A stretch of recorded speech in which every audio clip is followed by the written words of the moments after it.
get rolling.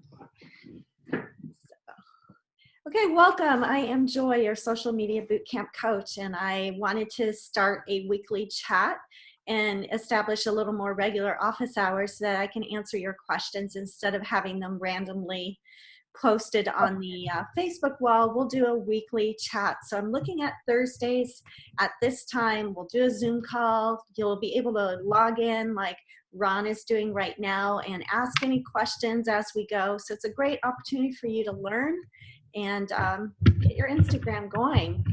So let's go to our Facebook wall really quick. Let me go back. So we had some questions. The first question we had was from Elizabeth, and Elizabeth was asking, with my hashtags, I seem to be attracting all other Beachbody coaches instead of others. Do you have suggested hashtags? So great question. I get this question a lot regarding attracting your target audience. And I actually go into depth on how to attract your target audience in, I believe it's lesson 2 or 3 if you subscribe and purchase my online course, which you can do at any time. So let me just give you a little brief insight on how to find targeted followers and not to find followers that are actually in your market. So Ron, tell me just briefly, what do you do? Are you a Beachbody coach? I am. However, my main focus is my IT business that I'm going to be growing here soon. Okay, cool. So you really want to focus on that with regards to Instagram? Yeah, Instagram and also my Facebook. Yes, I will be integrating my Beachbody, coaching slowly into it. Okay. But IT is where my money is. Okay, I understand that. That's cool. So first of all, when you develop your brand on any social media platform, you really have to be clear about what it is you're going to be offering your target audience. So for example, if you are in IT, what 3 things can you offer of value to your target audience as opposed to people that are just like you, that are in the same field? So how would you attract people to you? What are the 3 things that you could offer in terms of tips, value-added content, maybe a free ebook, 5 steps to doing, you're setting up your home office, or if you're, an IT for a commercial or a big business, and you've got to think in terms of that mindset. What problems are you trying to solve? So once you get that figured out, then you can start figuring out your hashtag strategy. Then you can start figuring out, okay, hey Brandy, how are you? So you can start figuring out how to attract your target audience and what your ideal client looks like. So I'm going to give you real life examples. So for me, I'm looking at, if we just take Beachbody coaching, for example, there's over 200,000 Beachbody coaches. I think we're close to 300,000 now. You definitely don't want to be lost in the noise of people yelling on Facebook and Instagram that they're a Beachbody coach. So if I see an Instagram bio or I see a Facebook profile of any of my clients that say I'm a Beachbody coach, the first thing I recommend, and Brandy can attest to that because she was in our test group, is that we don't yell from the rooftops that we're Beachbody coaches. When you think about when you joined your business, you didn't know what Beachbody was, more than likely. I mean, Beachbody still is not a household name. We know programs, we know fitness, we know we wanted to get in shape. When I joined Beachbody, it was because I was out of shape and I wanted to get in shape, and someone told me about a program called P90X. I had no clue about Beachbody, nor did I have any clue about Beachbody coaching. So I would not have been attracted to someone if they had been screaming on Facebook that they were a Beachbody coach. So when you think about defining your brand, it's really super important before you even get into hashtag strategies to say exactly what it is you stand for. What are your values? And you can easily do that in your bio. You can talk about your interest and then how you help solve problems, or maybe you have something to offer them of value. So for example, in my Instagram bio, I talk about faith, fitness, and family. Those are my three pillars that I stand on. And those are my three things of value that I constantly add on my Instagram. You'll see pictures of my faith, which are inspirational quotes. And Ron, I know you had asked a question about if you're not really into the whole pictures and doing selfies and all of that, how can you provide value? So the people that I attract on on my social media are people of faith, women, Christian working at home moms, or work at home moms. I target those people. And when I go and post on Instagram or Facebook and I'm using hashtags that have nothing to do with Beachbody. I'm using hashtags about faith, about belief, about Bible, God, inspiration, things like that. Right. And then what happens is if you go and look at who's liking those posts, you click on their likes, you click on the people that have liked your Instagram post, you go to their Instagram page, you start commenting and engaging on their post, and then you go to the followers that they follow, and that's your target audience right there. Okay, does that make sense, Ron? Yeah, that makes a lot more sense because yeah, I do a lot of inspiration meets tech meets you Oh, good. know but because I'm also a veteran as well, so I Oh, tend wow. to speak to the soldier more than anything because as many people know, it's sink, swim, or drown, so to speak, in the military. So I tend to speak to that type of a lifestyle. That and also having been brought up in some of the darker neighborhoods in cities that I've been in also gives me that same fire intensity and just overall look, dude, either you got it or you don't. Sure. Come with it or don't. Tell me a little bit about your Instagram bio. In the top part of your Instagram profile, what do you say? I just had I need to redo it because it's actually not quite too accurate right now. But Okay. no, I have a little bit about a few tag words about me, Mm-hmm. father, veteran, husband. I do allude to coach, or I may put coach. I don't remember exactly. And then I put a little bit. That's pretty much actually no. I think that's it. I think I had a very short bio, so I wasn't sure what to put there. Okay. So you definitely want to play on your strengths, Ron, in terms of like your technical background and how you help solve problems for people. Play on the fact that you're a veteran, Hmm. and that you're a husband, and that you're a real person offering real solutions for people, in terms of, I'd have to do more of a one-on-one with you to really dig into what exactly you want to offer and help you kind of tailor your Oh Instagram. yeah, definitely. And if I wasn't planning to go, if I wasn't, planning my trip home, I probably would already have registered. Well, So, no worries, no worries. And this is evergreen. You can register at any time. So in terms of hashtag strategies, yes, there are tons of apps out there that are, hashtags for likes, hashtag, popular hashtag apps where you can go in and you can basically copy and paste all these popular hashtags.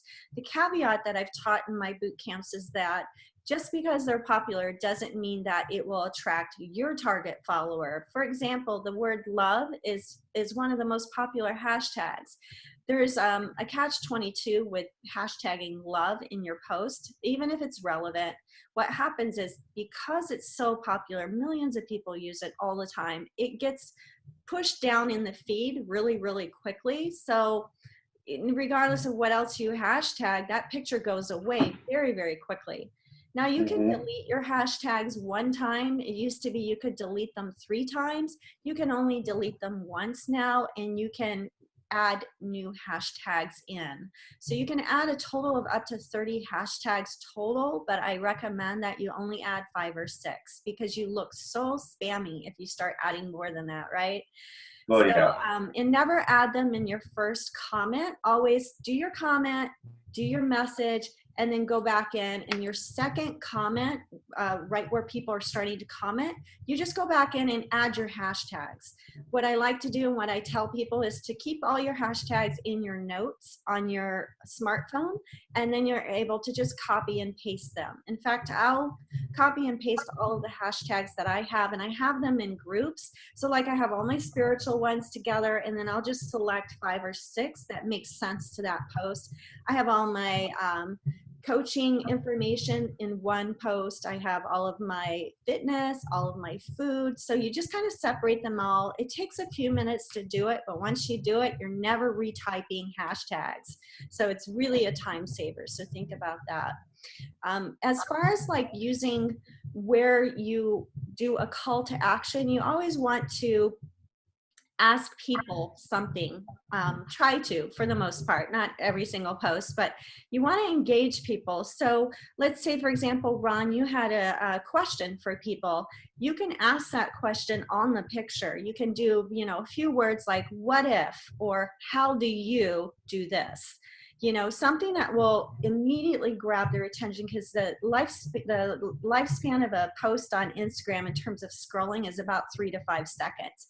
So it's got to be visually interesting, and it's got to have something where I go, I want to know more, or I need to answer that question because that's intriguing. So like yesterday or 2 days ago, since I love food, I posted a sashimi picture. I was out to sushi, and I just wrote sushi or sashimi and a question mark, and I said, which one do you like better, was the comment basically. And then I got quite a few posts on, sushi or sashimi. So it was just starting to engage people, and they're people that I hadn't talked to before for some of them. So then I'm able to go to their walls, since I know they love the same type of foods as I do, and I start engaging on their posts. And that's how you build relationships on Instagram. That's the initial part of building. And then anyone that likes your post, I always go in and check to see who's liked my post. I automatically exclude all the Beachbody coaches. I'm not going to be liking all their posts. And I go and I like the ones that are not Beachbody coaches, and I start engaging on their pictures and their posts. So does that make sense, Ron? Yeah, it makes a lot more sense. Yeah. Cool. And then someone asked how to use geolocation as a branding strategy. What I do is so when you post something, there's always the location that you're at. And if you turn off your location services, it won't tag physically where you're at. So I always recommend turn that off when you're doing Instagram, and then post a URL there. It's not going to be a live link, obviously. It's just a static URL, but it's a reminder for people. They'll see it right above the picture that you post. It'll say, getfitwithjoy.com is usually one of the things I do, which pushes them over to my blog. Or you could do facebook.com and then your URL, Ron, and it would push them right to your Facebook. I would do your like page, but not your personal profile page, because you really want to try to get people somewhere where you can start giving them value, start building relationships. Because as you know, it's kind of hard to have a huge conversation on Instagram. You can do direct messaging, which we talk about in my course, which is really, really cool, but you really want to extend that conversation somewhere else. So have something that you can offer them, like follow me over on Facebook, offering free techie tips, or Techie Thursday. You could start like a 15-second IT Thursday or something, or IT Tuesday, and you just, 15-second video. Here's your tech tip of the day. I don't know. Yeah, that's a good idea. And then you can say, for more tech tips, follow me over here. I'm keeping all of them over on Facebook on my like page, and your like page will be branded for your IT stuff. And then you could have another page for your Beachbody biz. I wouldn't keep those two together. Probably I'd separate those two. Yeah, I'm thinking the same thing. Okay, cool. Let's see what else. Once the right people are liking your Instagram post, what's next? So Brandy, do you want to come on? If you could unmute yourself, because Brandy was in my test group, and I just love having real people that have gone through the course that can speak from experience about what they did to get people to that next step. So Brandy, what did you do when white people started liking your posts? How did you take that relationship further? Well, definitely, like you were saying, the first thing I would do is when I started getting new likes, so people I'm not currently following that have actually found me because of, maybe a hashtag I used or something like that, then I definitely would go and follow them. So I would go and look at their page, look at what they're posting, see if there is some natural connection. Right. Being able to start to build that relationship and trying to see whether it's at first, I have a tool that Joy had shared with us, and I started making sure I was watching those specific people, because if you get like 1,000 people, or in Joy's case many thousands of people, it's hard to really keep up with a core group of people. So let's say somebody came and liked your Instagram post this morning, and you're like, okay, I want to make sure I follow up with them.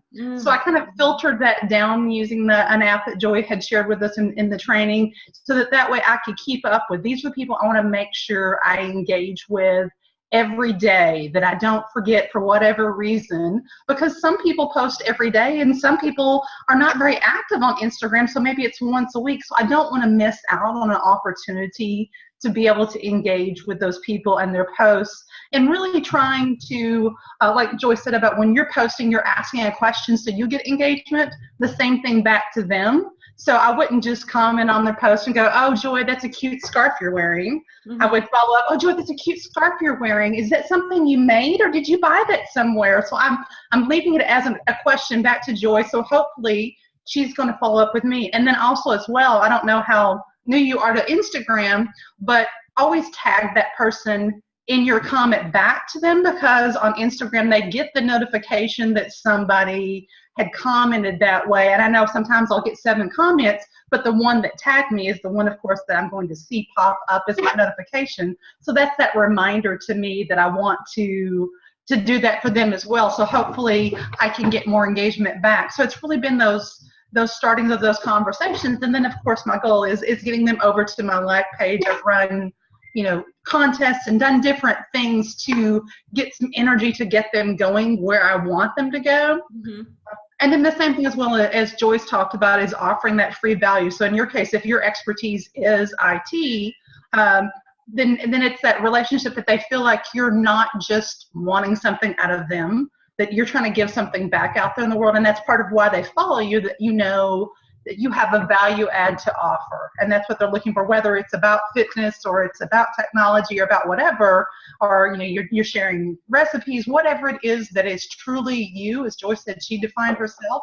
So once you have a clear vision of what you are, which is one of the things Joy had worked with us on during, I think it was the first module that we went through, was really defining your brand. It made it very clear of who you're looking for. It's like walking into the grocery store and you want to buy some flour, but you don't know what aisle it's on.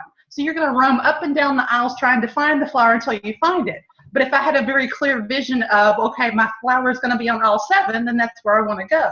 So it's the same thing on knowing who your target audience is. Yes, you can put posts out there and put popular hashtags and hope for the best, or you can say, these are the people that if I was in a room and we were having a real conversation, I would connect to, because I'm a Girl Scout volunteer, I'm a mom, all these things, that it's who I am. So those are the people, if I was in a room of 1,000 people, that I would be more likely to have an engaging conversation, just simply because we have something that we relate about.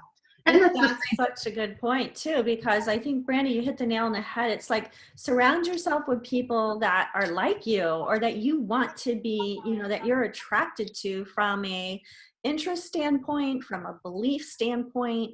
And obviously you're going to get Beachbody coaches regardless, just because there's so many of us out there and they're all trying to find their niche on Instagram. Unfortunately, most of them are doing it incorrectly, and they're just shouting Beachbody all over their post, or they're showing their pictures of Shakeology all the time.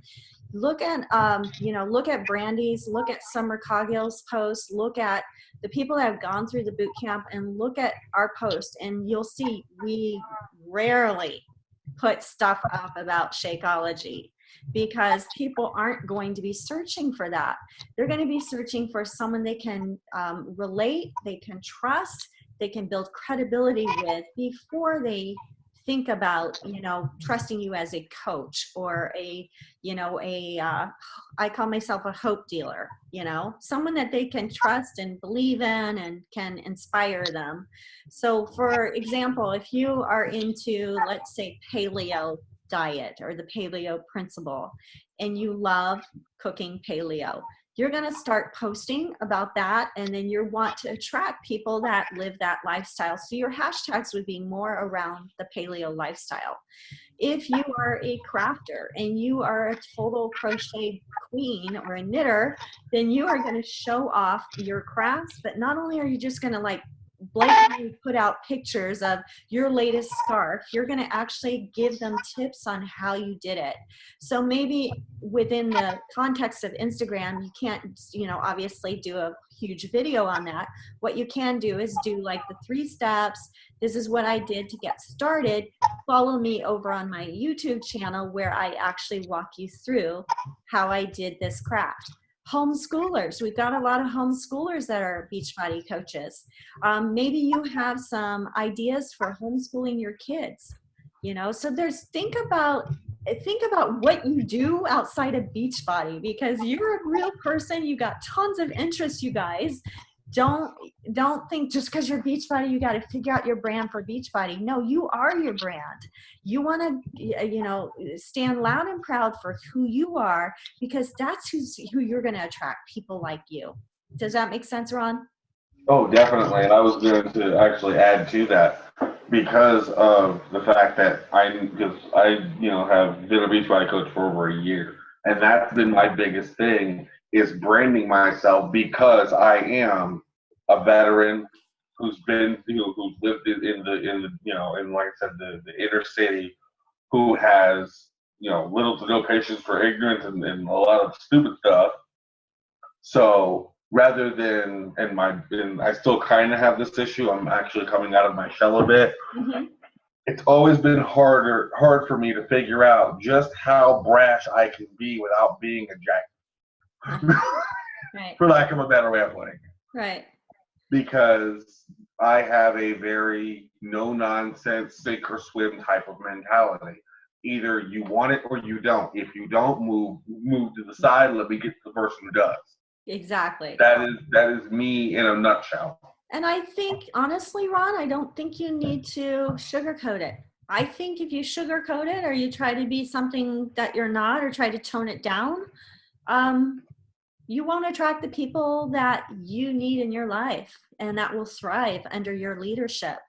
So I would say, obviously be professional about it, but I think that's your brand. I think that's what makes you unique and why people love you, because you say it like it is. Probably you don't have time for lazy people. You put in the work, you've been in the trenches. So I would totally do that. And as with regards to Beachbody and you being a veteran, I would definitely promote the fact that you are a veteran. And this is one benefit of being a veteran, is what Beachbody is offering, and how admirable that is of Beachbody. Maybe there's a story behind that, but when you tell your story, I want you to tell it from your perspective. I want you to tell it from what you did, because people relate to people. They're not going to relate to a company. They're not going to relate to a product. They're going to relate to you first. So tell your story, like how you got here, and what you went through to get here, because that's where the juicy part is. That's the golden ticket right there. And I know you've got a great story to tell. So I would love to work with you on that, because it'd be so cool. I mean, it would just be really neat to hear your story. Have you had a chance to kind of write your story out? Not specifically. I mean, I've written it in pieces, and I've done a couple of coach calls with my actual team where I've actually told my story on a conference call. So I probably should go ahead and do that. That's probably what I'll do tonight. I would, and then if you can videotape it. And then, do you have a YouTube channel yet? Yes, I do. Cool. I have a couple, actually. I need to consolidate. Anyway. Okay, cool. Well, you are definitely on the right path. Let's see what other questions we have. Okay, so once the right people are liking your Instagram post, what's next? I think we touched on that with Brandy, and that is just really connecting with them. And actually, besides clicking like on their post, that means nothing. That's like disingenuous in a way. You know, you wanna actually start a conversation like you're with them one-on-one. I mean, you wouldn't say nice shoes to someone and then walk away. I'd want to know a little bit more about those shoes. Where'd you get them? Were they on sale? Did you find them at, on eBay, or did you buy them at Nordstrom's full price? You know, where can I get those shoes? Things like that. You got to be curious. You got to be interested. And the more real you can be, the more relatable you are. People don't care how much you know until they know how much you care. So always lead with that. What else? It seems like there was some other questions we had. How to get more followers on your Facebook like pages without ads. Ooh, that's a good one. That's good. Yeah, how do you do that? So like pages, if you guys don't know what like pages are, that's something you absolutely need to have if you're running a business. As you know, Facebook cracked down in January, and they're starting to crack down even more on people that are promoting their business on their personal profile page. So please do not do that. If you're doing it, stop doing it. Create your own business page. It's called a like page. It's really super easy to do it. And that is where you brand yourself. Use your name as your Facebook like page, please. Do not use like Turbo Joy or, Pio with me, because you are something besides that product or that program. Your name is your brand. So make sure you brand yourself. And then as far as like how to get followers without ads, very, very tricky, because as you know, Facebook's a business, and they like to promote people that are using their tool. Okay, so they're in it to make money, and you have to treat it like a business. And you would advertise, if you were trying to recruit people into your business outside of Facebook, you would probably place an ad in a newspaper or flyers at your local markets or whatever. So this is very similar to that. So it's nothing really shocking. It's just a way that we have to adapt and learn how to do Facebook ads. But before you do that, you definitely want to start putting engaging posts on. And I just did a video last week. I don't know if you guys had a chance to catch it. It is on my YouTube channel, and it was demonstrating an app that I use that automates my post and allows me to engage with my fans and create more fans and likes on my page. And it's called Post Planner. Post Planner has been a lifesaver for me. It literally saves me more than 2 hours a week, and I am totally not a Facebook hog anymore. I used to like get lost on Facebook and scroll for days and hours, and the day would get by and I wouldn't be productive at all. So Post Planner not only makes you more productive, it allows you to take out the guesswork of what to post. So you can find things by genre, you can find things by trending, you can find viral photos, you can schedule those out weeks and months in advance. You can do repeating posts. And a lot of the posts that they offer, some ideas, are questions that you can ask. And so, very engaging stuff. And that's what you want to do, is just engage, engage, engage. Find some posts and pictures that work, that are in your target area for your brand, and start using those. So Post Planner is one tool. I mentioned PageModo, that's another. There's another one called Meet Edgar. Meet Edgar is something that you have to look up online. If you go Meet Edgar in Google search, then you can go to their website. You'll receive an invite. It takes about 5 to 6 days before they accept your invite. And then basically what happens is you actually create all your own posts, but it gives you analytics on which posts are working, and then you can reschedule those posts. It's kind of Hootsuite-ish, but allowing you to be in the driver's seat a little bit more with regards to the analytics.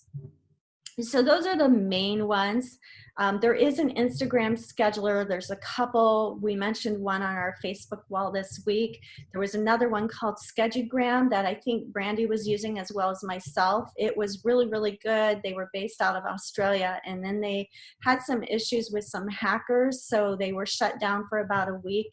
I think they're back up and running, but Schedugram is an app, and it's on your desktop actually, and you can upload photos and videos and schedule your Instagram post, and it actually automatically pushes them to your Instagram without you actually having to log in like the other app and get a reminder. This actually does it all for you.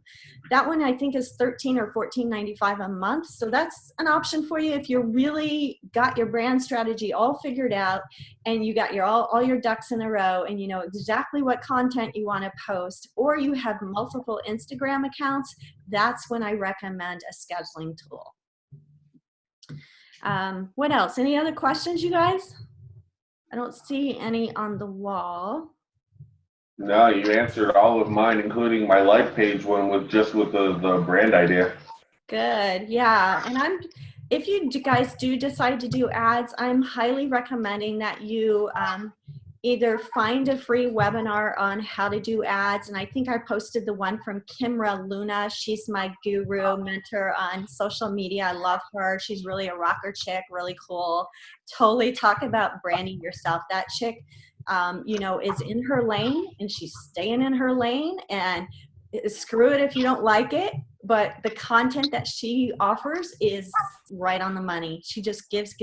So you can learn a lot just by watching one of her webinars, learn a lot from a branding perspective, as well as learning stuff, you know, how to do Facebook. So I've learned a lot from her, and the recommendation from her, Marty Smith, all the big gurus out there are that you should be using Ad Manager.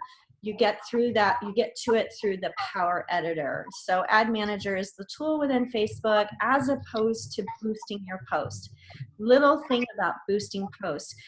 Facebook wants you to boost posts because they push it in front of you all the time. You'll see like on your right-hand bar sometimes your ad, you know, your post is performing 89% better than your last post. Would you like to boost it? You know, they're constantly in your face about that. And if you boost your post, it goes to your fans and friends of your fans. And then what's happening, we're finding, is that a lot of the likes are inauthentic likes on. So you may see like 100 or 200 likes on your boosted post, and you go to look at them, and they're people from Texas or the Philippines. They're people that don't have anything to do with your brand, are not in your target market. Some of them are from Like Farms, which are basically hired companies. Ron, you probably know about this. And they sit at a desk all day and they like post. And that boosts your return on your analytics. It makes it look like you've gotten a lot. But at the end of the day, you haven't had a chance to target. You didn't use a really great tool like Ad Manager. So with Ad Manager, you can actually target down to the age, the gender, the city, the country, the psychographics, what the people like.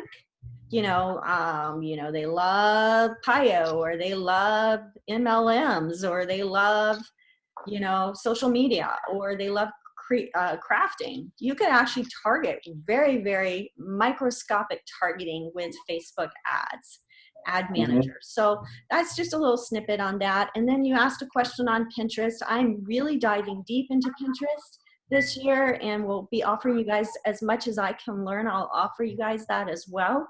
But the one thing about Pinterest is when you do your posts, make sure you create them either in PicMonkey or Canva, and create them very long and vertical as opposed to square. Okay, because Pinterest loves the longer, skinnier post. I was just offered, and set your Pinterest up as a business account as soon as you can. Once you do that, once you get to a certain number of followers, we'll send you an invite to actually start promoting your pins, which is advertising. So I'm testing out a couple promotions this week, or promoted pins as they call it. I've gotten rejected on a couple of them because they had call to actions on the photo, and they had product. I forgot what it was. It was my 5-day coach sneak peek. And I said, you're invited to a 5-day coach sneak peek. It was too much of a strong call to action.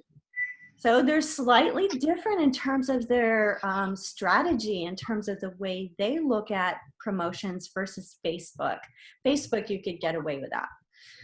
So I'm learning. They're giving me some ideas on like, oh, this pin of yours, this would be a good promoted post. This meets our guidelines, you know, and it was some exercises.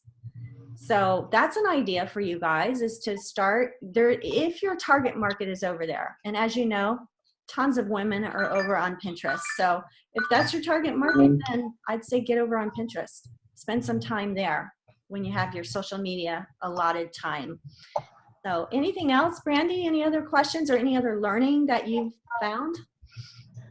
I think the question I would have, and again, you know, you may not have statistics specifically that you've gotten that detail on. So like, there are different apps like Post Planner and things like that where some things will post for you on your behalf, and then some are reminders. Again, some of them have more cost to them, so it's a question of, you know, where your time and energy wants to be. But are you seeing any different traction between the two, of a schedule versus a reminder app where you've already got everything stored and you basically, you know, kind of just push play, so you've got it all gathered? Yeah, right. For me, it comes down just a matter of convenience. I haven't compared the two in terms of statistics to see which one plays better on Facebook. But what I've noticed is the ones through Post Planner, my engagement is up a ton.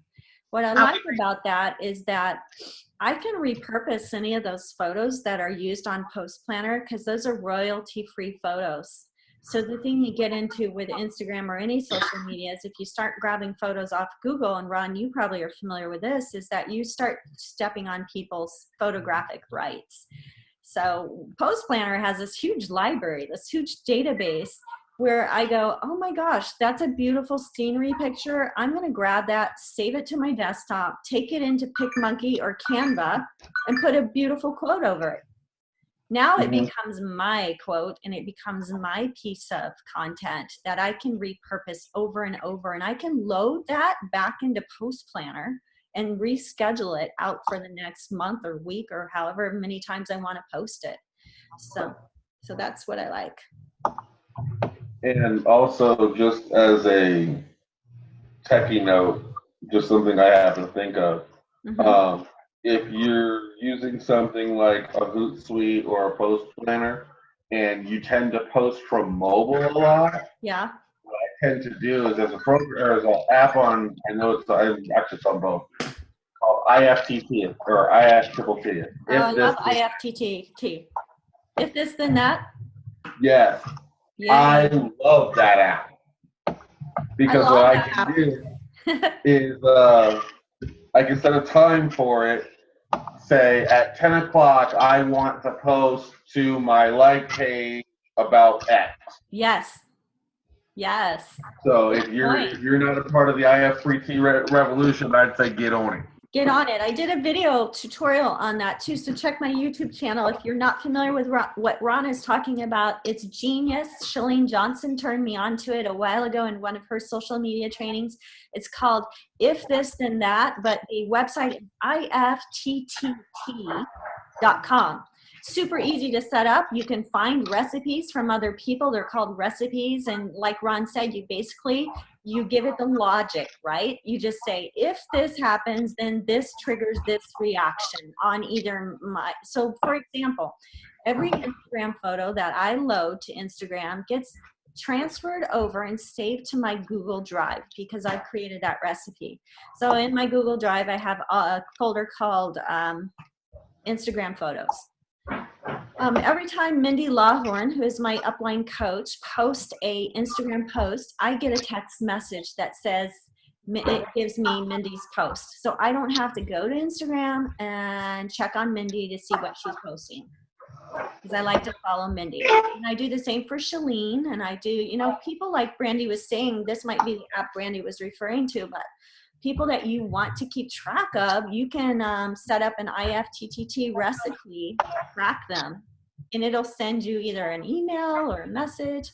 I mean, there's tons of stuff you can do. So check that one out for sure. And then if you haven't signed up for my training, this is just kind of the just dipping your toes in it right now is all we're doing. So the actual training that you get is 5 courses that dig deep into your brand, building your bio, hashtags, follower strategy, how to use different apps. one-on-one time is really the crucial thing that you get with me that I love the most. Is just really being able to spend that one-on-one time like with Brandy and I, and really getting to know you, and then really crafting your strategy and helping you and walking through some ideas for you. For example, if you want to create an ebook, I've done ebooks before. I can teach you how to do that. That will create that value, because you guys don't realize how much stuff you have right here that you just need to get out. You need to offer other people. So that is it. Anything else? Thank you so much, Ron and Brandy, for jumping on. And do you think we should be doing this on a regular basis? I would say yes, because with it, and actually I would even go as far as to say, yeah, like you said, to schedule it, because with the kind of the impromptu, it's like, crap, you know. Right. Whereas if it's scheduled for this time, people can, you know, because I'm actually out in Afghanistan right now, so it's 10 o'clock at night here. But where are you? I'm actually I'm in central Afghanistan right now working. I'm a defense contractor by day. Well, hello there. Oh my gosh, I would never know what time it was where you're at. Oh, one more thing. Two more things I want to show you. So when I do videos, because I've seen a lot of you do videos and are having questions about how to do selfies, etc. This is one little toy. Ron, have you seen this? This is called Lumi. Lumi has a light, actually a built-in light. Nice. Okay, so it's got a light all around it. You replace your iPhone case, you pop it in here, and it gives you that beautiful light for your selfies. And then I'm going to turn the camera around so you can see my ring light. This is a little more advanced, but let me see if I can. Okay, can you guys see this? Yeah, I see the light, yeah. Okay, this is my light. It's got a holder for your smartphone. And then, so what I do, I'm going to turn it back around. Okay, so what I do is when I do videos, you can see that light is on my face. It gives it a nice light. I'm going to turn it off so you can see the difference. You'll see all my wrinkles. Nothing wrong with wrinkles. It is who we are. Exactly. But it helps, like with that poor lighting that exists, that even if you have a good light, like I'm looking at my video here, it's my image of myself, you can see where there's gaps in the lighting, and sometimes, especially on a phone, and especially when it's a small screen, you really want that clear image of your face. Right. So think about that when you're doing videos, and always, like, if you have a window, you want to be looking towards the window as opposed to having the light coming from behind you. I see a lot of people, their videos, their content is so good, but then it's ruined because it's like this huge halo effect and you can't really see them. So think about that. And then as far as your backdrop goes, this is just a stick-on wallpaper that I got online, really, really inexpensive. And I can peel it off and change it out if I want. But it's just basically 2 pieces of stick-on vinyl. Now you could go to the craft store and get some stick-on stuff, maybe an inspirational quote, but think about how to frame your picture when you're talking on video or you're doing some type of fun little picture of yourself. Make sure you frame it before you do it, because you could ruin a totally good picture with the wrong lighting. So that is it. Anything else? Yeah, my problem isn't so much the lighting, it's me blending in. Well, then I think if you just change maybe the background a little bit and lighten it up a little bit, a little more natural light coming in. But yeah, definitely. 10 o'clock at night. I've had people tell me that I literally can blend it in pure daylight. I'm sitting underneath a fluorescent lamp. Yeah. Point proven. And you can play around with, like I said, if you're over there right now and maybe you can't get to something right away, you know, play around with things that you have there while you're trying to figure out what you want to order, whether it's lighting or things like that. You know, even if it's putting a sheet behind on the cabinet or improvising with things, walk around with what you have and say, okay, what, you know, this texture on this blanket or whatever that doesn't look obvious that it's a blanket. You know, play around with some stuff to create that backdrop until you can get something like Joy or figure out what would work where you are right now. Just walk around your room. Definitely. If you walk around your room like this, like here's a gray curtain right behind me. That could work. Here's a mirror, probably not, just because people would be staring at whatever's behind, looking at my backside or something, you know? And then here's the entrance to our hallway. My son has his cycling uniforms drying. That probably wouldn't be so cool on video. It doesn't really reflect my brand. It shows I'm a mom, but you know, it's not best if you're really trying to teach someone something. So make sure that you think about where you're at and don't walk around when you're actually creating a video, because that's very distracting. But thank you guys so much. Thanks for your time. I really, really appreciate it, you both jumping on. I hope I helped a little bit. Again, bootcampforsocialmedia.com if you want to dig in a little bit deeper. I'd love to help you guys. Thanks again. Have a great day. Thanks, Joy. Bye-bye.